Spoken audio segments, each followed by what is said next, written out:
यूक्रेनी सेना हमले में तबाह हो गया रूस का टैंक। रूसी टैंक पर यूक्रेन का एफपीवी ड्रोन से बड़ा हमला। तस्वीरें आप देखिए अवदिफ्का में यूक्रेन ने एंटी टैंक माइन बिछाई।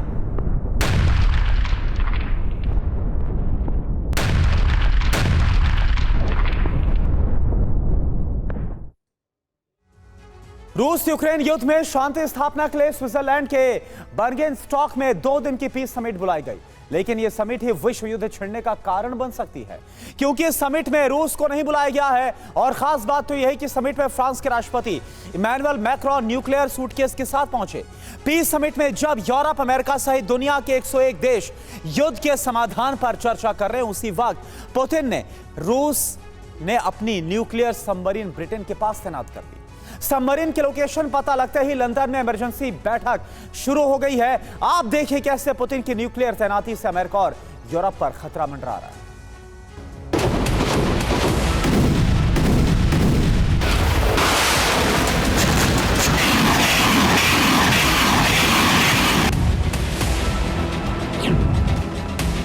It is true, peace in Ukraine cannot be achieved without involving Russia.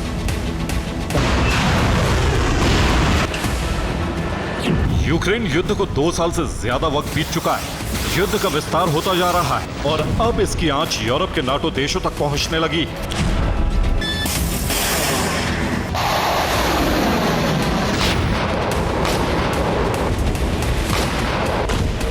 America सहित यूरोप के देश चाहते हैं कि इस वक्त जंग को रोका जाए, ताकि नाटो देशों को लंबे युद्ध की तैयारी का समय मिल सके।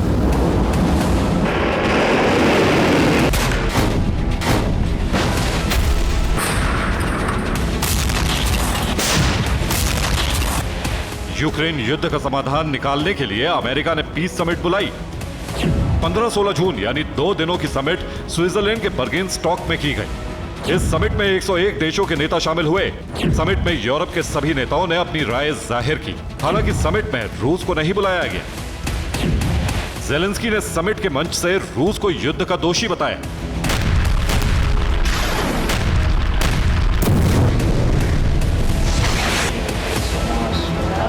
ज़ेलेंस्की ने भाषण के बाद अमेरिका की उपराष्ट्रपति कमला हैरिस से मुलाकात की। समिट में फ्रांस, ब्रिटेन, स्पेन, सऊदी अरब, जर्मनी, यूरोपियन यूनियन, केन्या और तुर्की सहित 101 देशों के नेताओं ने भाषण दिए। स्विट्जरलैंड सहित कई देशों ने स्पष्ट कहा कि शांति 2 पक्षों के बीच में होनी है। बिना रूस की मौजूदगी के इस समिट का उद्देश्य पूरा नहीं हो सकता है। समिट का उद्देश्य है शांति स्थापना, लेकिन इस समिट में शामिल होने पहुंचे फ्रांस के राष्ट्रपति इमैनुअल मैक्रो न्यूक्लियर ब्रीफकेस के साथ पहुंचे। मैक्रो के साथ चलते सुरक्षा अधिकारियों के हाथ में न्यूक्लियर ब्रीफकेस नजर आए।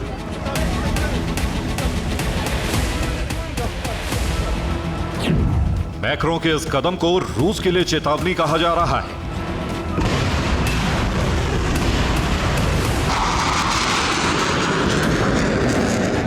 लेकिन समिट से पहले ही रूस ने अमेरिका से लेकर यूरोप तक परमाणु घेराबंदी कर दी है। पुतिन ने सागर में अपनी न्यूक्लियर सबमरीन उतार दी है।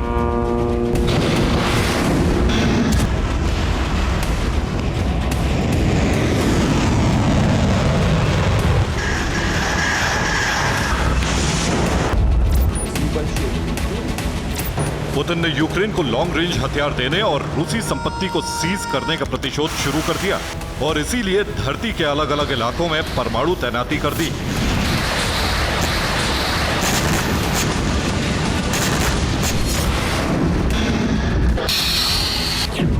रूस की एक न्यूक्लियर सबमरीन यूनाइटेड किंगडम के तट के करीब पहुंच गई।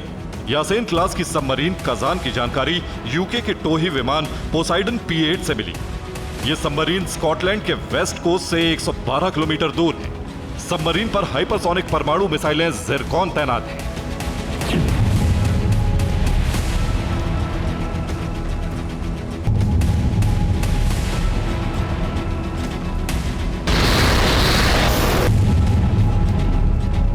सबमरीन की लोकेशन मिलते ही ब्रिटेन में हड़कंप मच गया।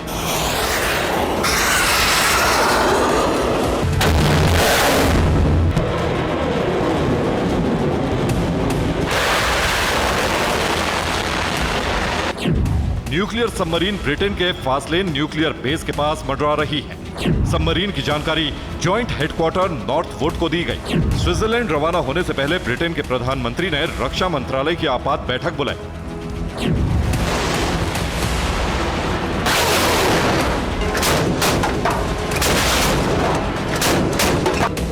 अमेरिका के बाद ब्रिटेन के पास न्यूक्लियर सबमरीन की तैनाती पुतिन की नाटो को सीधी चेतावनी है। कजान के साथ साथ पुतिन ने समंदर में एक और नई सबमरीन उतार दी है। यह रूस के नेवल बेड़े की सुपर सबमरीन है जो भूमध्य सागर से नॉर्थ सी तक गश्त लगा रही है।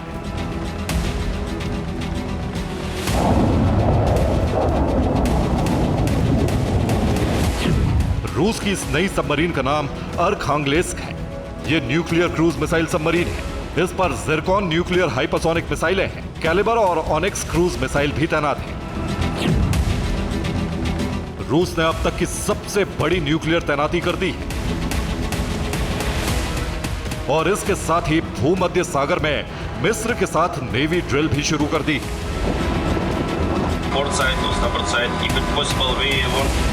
रूस ने अमेरिका और यूरोप को पूरी तरह परमाणु व्यूह में घेर लिया है।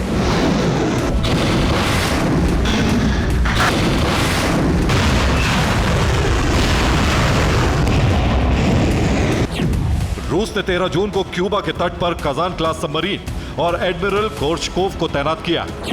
इसके बाद 15 जून को स्कॉटलैंड के नजदीक कजान क्लास न्यूक्लियर सबमरीन तैनात कर दी। अब भूमध्य सागर में नेवी ड्रिल शुरू करके पूरे यूरोप पर हमले की तैयारी पूरी कर ली है। बाइडेन ब्रिगेड जहां युद्ध रुकवाने के लिए रूस पर दुनिया का दबाव बढ़ा रही है, वहीं रूस ने अमेरिका सहित पूरे यूरोप के खिलाफ सबमरीन तैनाती करके संदेश दे दिया है कि रूस के हितों पर खतरा हुआ तो परमाणु युद्ध निश्चित है। Bureau report, TV9 Bharat.